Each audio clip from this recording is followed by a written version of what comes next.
वक्त की रेत ने पिछली तबाही के निशान मिटा दिए और इसी रेत से अरब के दक्षिणी हिस्से में अहकाफ के रेगिस्तानों में एक नई ताकत ने जन्म लिया। ये थी कौम आद। इनके बाजू लोहे जैसे सख्त थे। ये वो लोग थे जो पहाड़ों को आकार दे देते थे। वो कहने लगे हमसे ज्यादा ताकतवर कौन है, और यहीं से उनकी कहानी इतिहास की खौफनाक इबरत बनी। हम शुरू कर रहे हैं हजरत हूद अलैहिस्सलाम की इस ऐतिहासिक डॉक्यूमेंट्री। ये 3 पार्ट में होगा, डोंट मिस एनी।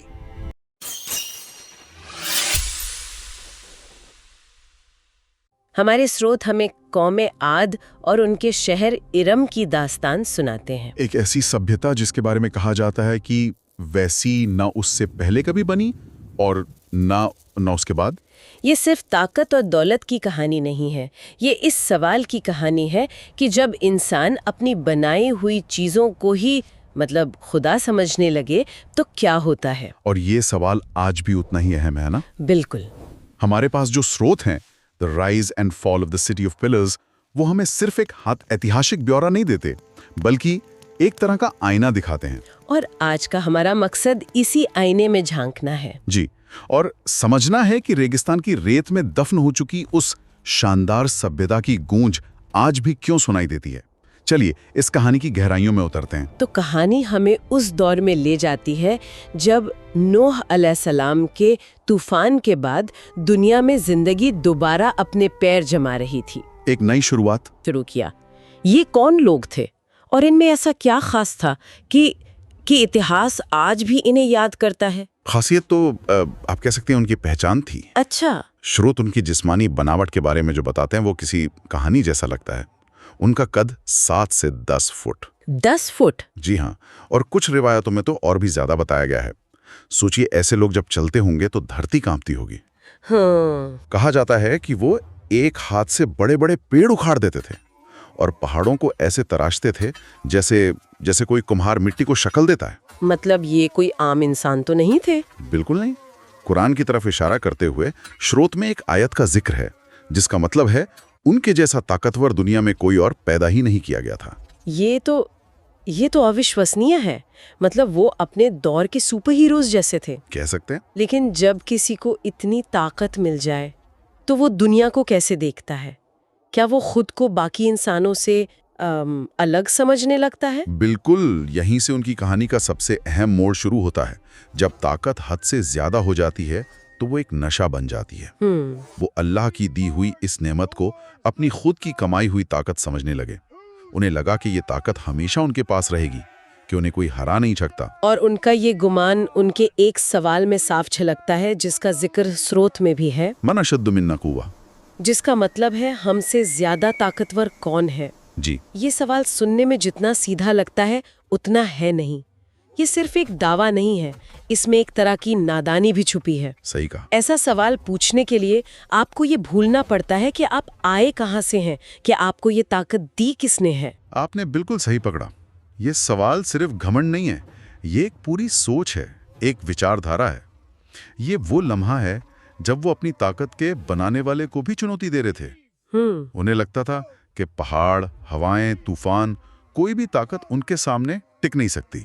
और इसी सोच ने, इसी तकब्बुर ने उनकी पूरी सभ्यता की नींव रखी। उन्होंने तय किया कि वो अपनी इस बेमिसाल ताकत का एक ऐसा सबूत दुनिया के सामने रखेंगे जिसे देखकर आने वाली नस्लें भी हैरान रह जाएं। और वो सबूत था उनका शहर इरम, जातुल इमाद, ऊंचे ऊंचे सुतूनों वाला शहर। जी। स्रोत इसकी जो तस्वीर खींचते हैं वो किसी सपने जैसी लगती है।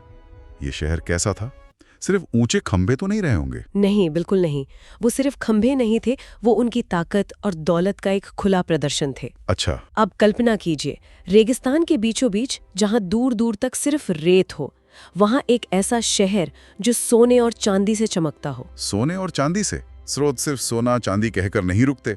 वो बताते हैं कि शहर की ईंटें सोने और चांदी की थीं, खंभे जबरदस्त के बने थे और दीवारों पर मोती और याकूत जड़े हुए थे। एक मिनट, मोती और याकूत दीवारों पर?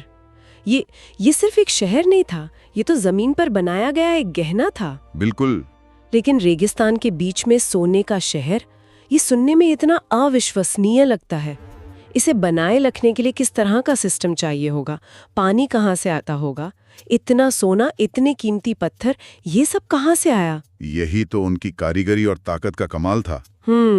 उन्होंने पानी के लिए ऐसे रास्ते बनाए थे जो आज के इंजीनियर्स को भी हैरान कर दें। उन्होंने पहाड़ों का सीना चीरकर नहरें निकाल ली थीं। अच्छा। उनके पास दौलत की कोई कमी नहीं थी क्योंकि वो अपने आसपास की हर कौम पर गालिब थे। और उनकी इमारतें?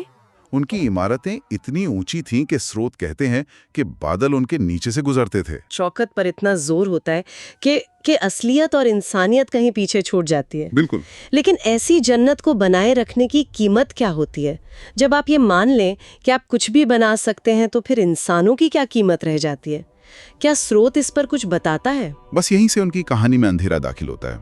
जब कोई कौम ये भूल जाती है कि उसकी ताकत और दौलत अल्लाह की अमानत है, तो सबसे पहले उसके दिल से अल्लाह का खौफ निकल जाता है। और जब खौफ निकल जाए तो इंसान कुछ भी कर सकता है। बस यहीं से वो सही और गलत का फर्क भूलने लगे। और उन्होंने शिर्क का रास्ता अपना लिया। बनाने वाले को भूलकर बनाई हुई चीजों की इबादत शुरू कर दी। ये कैसे हुआ? क्या ये अचानक हुआ या धीरे धीरे? ये एक धीमी प्रक्रिया थी। स्रोत बताता है कि पहले उन्होंने कुछ नेक लोगों की याद में सिर्फ निशानी के तौर पर पत्थर रखे, ताकि उन्हें देखकर वो अल्लाह को याद करें। जी। लेकिन वक्त के साथ नस्लें बदल गईं और वो भूल गए कि ये पत्थर क्यों रखे गए थे। फिर उन्होंने उन पत्थरों को सदा, समूद और हरा जैसे नाम दे दिए। और आखिरकार वो उन्हीं पत्थरों और मूर्तियों के आगे सजदे करने लगे। वो भूल गए कि ये सिर्फ पत्थर हैं और उन्हें बनाने वाला कोई और है। और ये सिर्फ एक धार्मिक भटकाव नहीं था, जैसा कि स्रोत बताता है, वो इसे सीधे सीधे जुल्म से जोड़ता है। बिल्कुल, क्योंकि जब आप अल्लाह को भूल जाते हैं तो आप उसके बनाए हुए इंसानों की परवाह करना भी छोड़ देते हैं। सही बात है। उनका वो सवाल, हमसे ज्यादा ताकतवर कौन है, अब उनके समाज का कानून बन चुका था। ताकतवर ही सही है, ये सोच हाँ। कमजोरों को कुचला जाने लगा। गरीबों और मजलूमों पर ऐसे ऐसे जुल्म हुए कि इंसानियत शर्मा जाए।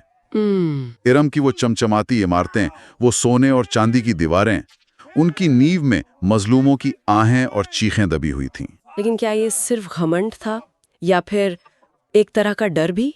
कहीं ऐसा तो नहीं कि वो अपनी बनाई हुई चीजों को इतना बड़ा कर चुके थे कि अब उन्हें डर लगता था कि ये सब छिन सकता है, और इस डर में वो और ज्यादा जालिम होते गए? ये बहुत गहरा नुक्ता है। डर और घमंड एक ही सिक्के के दो पहलू हैं।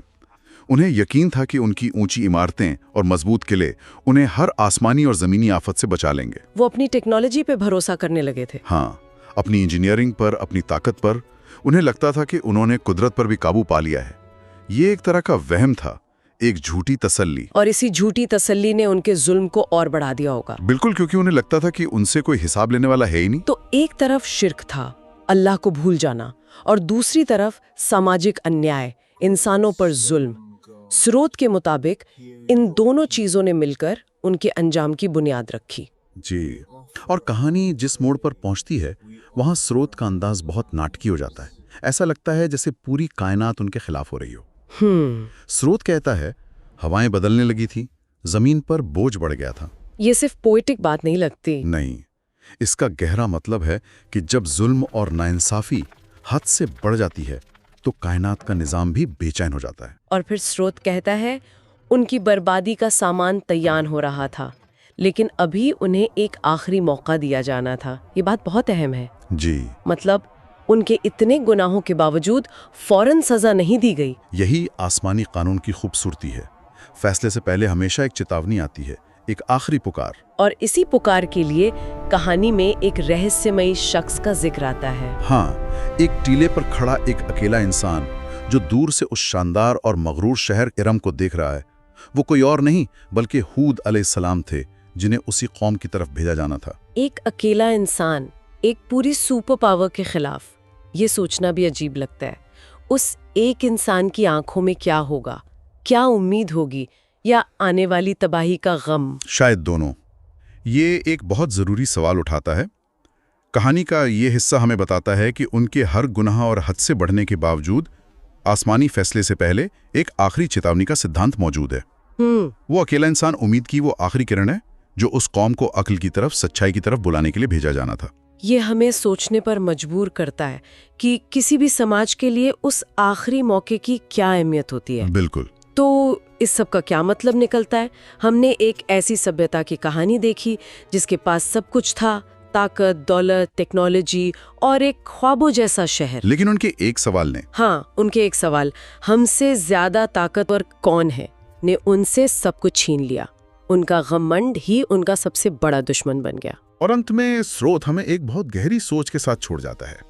कौम आद को यकीन था कि उनके ऊंचे सुतून, उनके मजबूत किले, उनकी बेहिसाब दौलत, हाँ, ये सब उन्हें हर मुसीबत से बचा लेंगे। उन्होंने अपनी बनाई हुई चीजों को ही अपना बचाने वाला समझ लिया था। ये कहानी हमें ये सोचने पर मजबूर करती है कि आज के दौर में हमारी ऊंची इमारतें क्या हैं। क्या वो हमारी दौलत है, हमारा बैंक बैलेंस, या हमारी टेक्नोलॉजी, हमारा इंटरनेट, हमारा आर्टिफिशियल इंटेलिजेंस, या फिर हमारी फौजी ताकत, हमारे एटम बम? वो कौन सी चीजें हैं जो हमें ये झूठा यकीन दिलाती हैं कि हम हर चीज पर काबू पा सकते हैं? वो कौन सा घमंड है जो हमें हमारी हदों को भुला देता है और हमें उसी सवाल को पूछने पर मजबूर करता है जो कौम आद ने पूछा था, हमसे ज्यादा ताकतवर कौन है? ये सवाल आज भी हवा में गूंज रहा है, और इसका जवाब ही शायद हमारा मुस्तकबिल तय करेगा। कौम आद अपनी ताकत पर इतरा रही थी, लेकिन उन्हें खबर नहीं थी कि हक की एक आवाज अब उठने ही वाली है। इस ऐतिहासिक डॉक्यूमेंट्री का अगला मोड़ जानने के लिए पार्ट 2 मिस न करें।